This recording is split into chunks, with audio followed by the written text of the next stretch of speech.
Well, you heard the new warning at the top of the hour. One of the country's top credit agencies telling the feds something has to get done on this debt. Just yesterday, the Congressional Budget Office brought the same message to the Senate.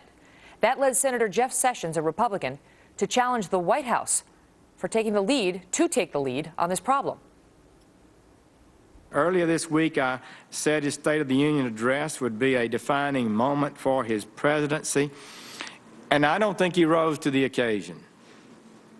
It was a timid speech. It squandered a historic opportunity to rally the American people behind true spending reform. He had the opportunity to look them in the eye, say what the real dangers we're facing are, and call on us to meet the challenge as Americans will.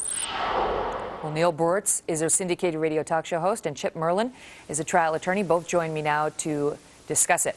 You know, it's interesting because President Obama covered a lot of topics in his State of the Union address, but neither in that address nor since has he focused in significantly on the debt. And that seems to be the major story this week domestically, the U.S. deficit. Neil, Chris Steyerwalt, our digital politics effort, called it a deficit of political courage on both sides of the aisle to tackle this issue. Is he right?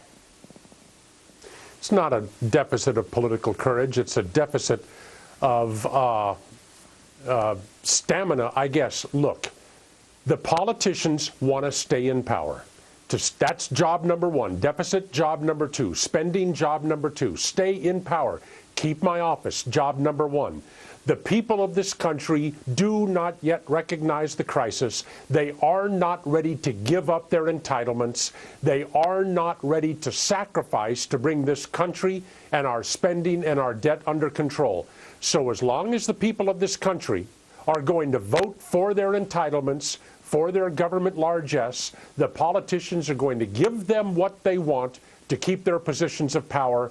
When the people recognize the depth of this crisis, then the politicians, Republican and Democrat, will be in a position to do something about it. Chip, where is the leadership on this? Because you had Jeff Sessions there, you heard him saying, you know, the president didn't do enough in his State of the Union. And both parties at that meeting yesterday, taking a look at it, seemed to be saying, I guess we're going to have to, we're the ones who are, or we're here in the Congress, are the ones who are going to have to take a look at this because they don't feel the leadership coming from the White House.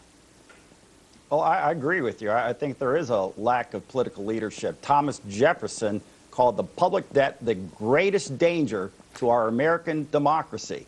And our leaders are the ones who have to point that out. Hey, in Congress, if they're starting to talk about passing laws that will help states go through bankruptcy, we know that our governments have got a major problem with respect to the amount of debt. This cannot be sustained.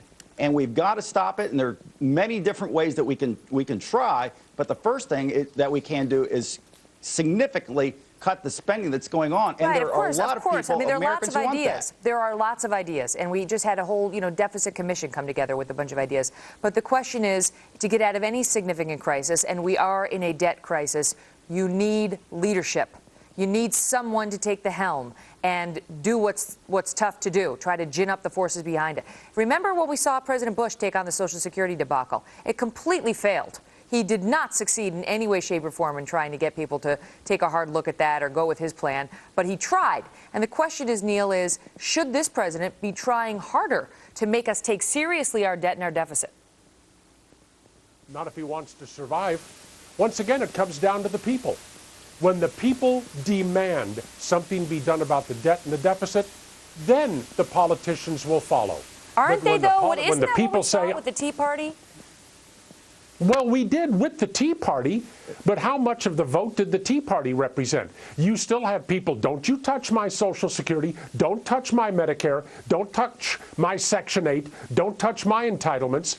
These people have to come around. They have to recognize the depth of this problem, and when they do, the politicians will follow. What's that going to take, Chip? He's so right, because I think the polls show that 70% of the American people want something done about the debt or the deficit, but the same number say, oh, but don't touch Social Security and don't touch Medicare and don't touch, they want something done, but they don't want anything done to them.